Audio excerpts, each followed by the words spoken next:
रही है कि कोई अपराधी किसी गरीब के घर की तरफ आंख उठाकर नहीं देख पाए।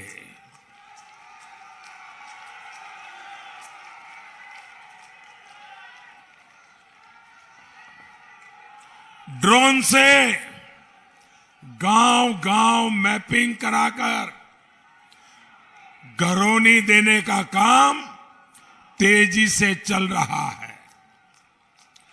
जिसको भी घरौनी मिल रही है, प्रॉपर्टी का कार्ड मिल रहा है, उसके लिए बैंकों से मदद मिलना भी आसान हो रहा है। साथियों, गरीब, पीड़ित, शोषित, वंचित की ताकत क्या होती है, इतिहास इसका साक्षी रहा है। गरीब इतिहास में कितनी बड़ी भूमिका अदा करता है, वो जरा हमारे पुरातन बातों को देखेंगे तो पता चलेगा। अब देखिए, भगवान श्री कृष्ण ने जब गोवर्धन पर्वत उठाया तो उसमें गांव के हर वर्ग की वो अपनी लाठी लेके खड़ा हो गया और शक्ति शामिल थी। राजकुमार सिद्धार्थ भी राजा की संतान थे, लेकिन गरीबों के आशीर्वाद ने उन्हें भगवान बुद्ध बना दिया। देवरिया की धरती तो भगवान राम से जुड़ी है। अयोध्या के राजकुमार राम, धरती के मर्यादा पुरुषोत्तम राम तब बने जब उन्हें मित्र निषाद राज का साथ मिला, जब उन्होंने सबरी के झूठे बैर खाए, जब उन्हें माता अहिल्या का आशीर्वाद मिला, जब उन्होंने वनवासी साथियों की सेना को साथ लिया। जिस देश की इतनी महान विरासत हो, देश के सभी राजनीतिक दल इससे कुछ सीखते, उससे कुछ प्रेरणा लेते और गरीबों को साथ लेकर चलने के पथ पर चल सकते थे, लेकिन वो नहीं चले। हमने तो उसी पथ को पकड़ा है। इसलिए भाजपा सरकार का मंत्र है सबका साथ, सबका विकास, सबका विश्वास, सबका प्रयास। गरीबों के पास पक्का घर हो, घर में नल से जल हो, गैस का कनेक्शन हो, बिजली हो, शौचालय हो, घर तक पक्की सड़क हो, गरीब के जीवन को आसान बनाने वाली ऐसी अनेक योजनाएं हमारी सरकार पूरी ताकत से आगे बढ़ा रही है।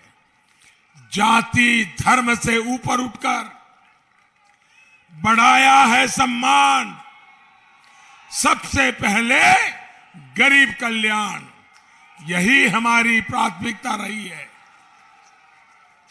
भाइयों बहनों, आपका एक एक वोट आपका जीवन आसान बनाएगा, आपका भविष्य सुरक्षित करेगा। इसलिए इस चुनाव में एक बार फिर भाजपा को जिताना है, अपना दल को जिताना है, निषाद पार्टी को जिताना है। भाइयों बहनों, मेरा एक काम करोगे? जरा हाथ ऊपर करके मुझे पूरी ताकत से बताइए, मेरा एक काम करोगे? आप भी करोगे? आप भी करोगे? मेरा काम करोगे? पक्का करोगे? एक काम जरूर कीजिए, 3 तारीख के पहले घर घर जाइए और हर घर जाकर के मोदी जी के प्रणाम पहुंचाइए। करेंगे? घर जाकर के बताना मोदी जी ने आपको प्रणाम भिजवाया है। करेंगे? घर घर जाएंगे, मतदाताओं को मिलेंगे, एनडीए को जिताने की बात करेंगे, भाजपा को जिताने की बात करेंगे, अपना दल को जिताने की बात करेंगे, निषाद पार्टी को जिताने की बात करेंगे। भाइयों बहनों, अब ऐसा तो नहीं होगा ना, इतनी बड़ी रैली हो गई, इतने लोग आ गए, अब क्या बात है, चलो सो जाओ, ऐसा तो नहीं करेंगे ना? ऐसा नहीं करेंगे ना? अब ज्यादा काम करना है जी। करेंगे? घर घर जाएंगे। बस हमारा एक ही मंत्र चाहिए, पहले मतदान फिर जलपान, इसे न भूलिएगा। आपका बहुत बहुत धन्यवाद। भारत माता की, भारत माता की।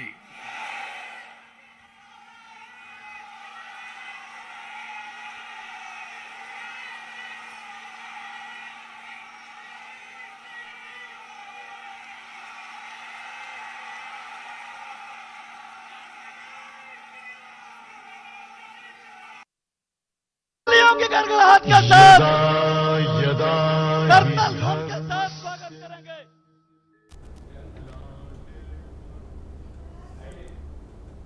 तो देवरिया से प्रधानमंत्री नरेंद्र मोदी को आप सुन रहे थे। जनसभा को संबोधित किया है। तमाम महत्वपूर्ण बातें प्रधानमंत्री नरेंद्र मोदी की तरफ से कही गई।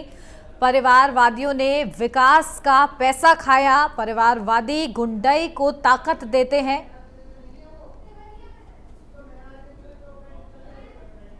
पिछली सरकारों ने रक्षा उद्योग को बर्बाद किया है। ये तमाम महत्वपूर्ण बातें प्रधानमंत्री नरेंद्र मोदी ने सामने रखी हैं, जहां प्रधानमंत्री नरेंद्र मोदी की तरफ से अपील की गई एक बार फिर से, जहां पहले मतदान फिर जलपान। अब ऐसे में जब उत्तर प्रदेश में 5वें चरण का चुनाव आज जारी है, उसी के बीच छठे और 7वें चरण की तैयारियां भी जोरों पर हैं। लगातार प्रधानमंत्री नरेंद्र मोदी खुद प्रचार प्रसार की कमान संभालते नजर आ रहे हैं, जहां अलग अलग जिलों का दौरा करते हुए इससे पहले प्रधानमंत्री को आपने बस्ती से सुना और उसके बाद देवरिया में प्रधानमंत्री नरेंद्र मोदी की यह विशाल जनसभा, जहां भारी मात्रा में लोग उन्हें सुनने के लिए पहुंचे। और इस दौरान प्रधानमंत्री नरेंद्र मोदी की तरफ से जो उत्तर प्रदेश सरकार की उपलब्धियां हैं, डबल इंजन सरकार की उपलब्धियां हैं, उनको जनता के बीच रखा गया। आने वाले 5 सालों में भारतीय जनता पार्टी की सत्ता आती है तो किस तरह से विकास किया जाएगा, किस तरह से उत्तर प्रदेश को उत्तम प्रदेश बनाया जाएगा, उसके जो रूपरेखा है, ब्लूप्रिंट है, वो आज प्रधानमंत्री नरेंद्र मोदी ने जनता के सामने रखा है। साथ ही साथ विपक्ष पर हमला करने से भी नहीं चुके हैं प्रधानमंत्री नरेंद्र मोदी की किस तरह से उत्तर प्रदेश में अब तक पिछली सरकारों ने जो कि परिवारवादी से लिप्त थी, ऐसे में उन्होंने सिर्फ अपने परिवार का ही भला चाहा है, इस देश की जनता का भला नहीं चाहा है, प्रदेश की जनता का भला नहीं चाहा है। इन सब तमाम बातों को लेकर प्रधानमंत्री नरेंद्र मोदी विपक्ष पर हमलावर रहे। तो वहीं प्रधानमंत्री का कहना है कि सबसे पहले हमारे लिए गरीब कल्याण है और ऐसे में भारतीय जनता पार्टी का संकल्प उन्होंने दोहराया, सबका साथ सबका विकास। और इसी की तर्ज पर प्रधानमंत्री नरेंद्र मोदी देवरिया से आप उनको सुन रहे थे, वोट की अपील करते नजर आए। ये चुनाव परिवारवाद बनाम राष्ट्रवाद का है, हमारे लिए किस तरह से राष्ट्रवाद सर्वोपरि है, इस बात का जिक्र भी प्रधानमंत्री नरेंद्र मोदी ने किया है। तो लगातार प्रधानमंत्री नरेंद्र मोदी प्रचार प्रसार की कमान संभालते नजर आ रहे हैं, जहां एक तरफ इससे पहले आपने बस्ती से प्रधानमंत्री नरेंद्र मोदी को सुना और अब इस वक्त देवरिया में उन्होंने जनसभा को संबोधित किया है। इस दौरान तमाम महत्वपूर्ण बातें, किस तरह से गन्ने का इस्तेमाल अब एथेनॉल बनाने के लिए भी किया जा रहा है, जहां पहले गन्ना जो है केवल चीनी बनाने के लिए इस्तेमाल किया जाता था। इन सब तमाम बातों को प्रधानमंत्री नरेंद्र मोदी ने जनता के सामने रखा है। किस तरह से विकास की एक रूपरेखा खींची जा रही है, उसकी एक छवि बनाने का प्रयास भी प्रधानमंत्री नरेंद्र मोदी ने अपने इस प्रचार प्रसार के माध्यम से रखा है। तो लगातार अब छठे और 7वें चरण की भी तैयारियां जोरों पर हैं,